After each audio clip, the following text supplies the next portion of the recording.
बनी इसराइल में एक शख्स बहुत मालदार और तवंगर था। उसकी कोई नरीना औलाद ना थी, सिर्फ एक लड़की थी और एक भतीजा था। भतीजे ने जब देखा कि बुढ़ा मरता ही नहीं, तो वर्षे के लालच में उसे ख्याल आया कि मैं ही क्यों न उसे मार डालूं और उसकी लड़की से निकाह भी कर लूं। कत्ल की तोहमत दूसरों पर रखकर दियत भी वसूल करूं और मकतूल के माल का मालिक भी बन जाऊं।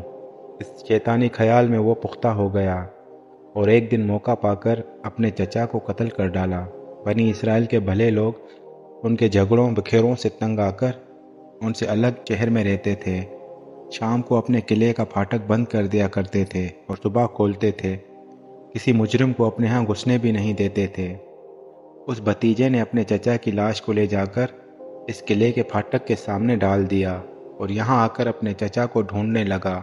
फिर हाय दुहाई मचा दी कि मेरे चचा को किसी ने मार डाला।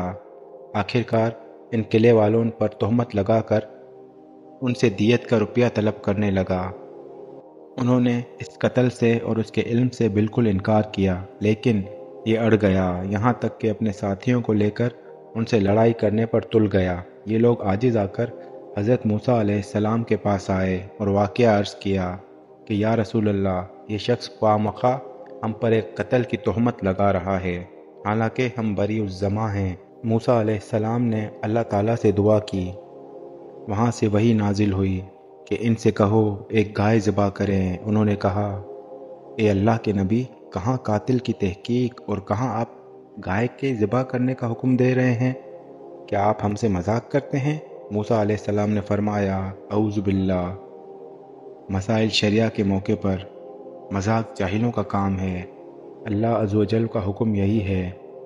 अब अगर ये लोग जाकर किसी गाय को ज़िबा कर देते तो काफ़ी था, लेकिन उन्होंने सवालात का दरवाज़ा खोला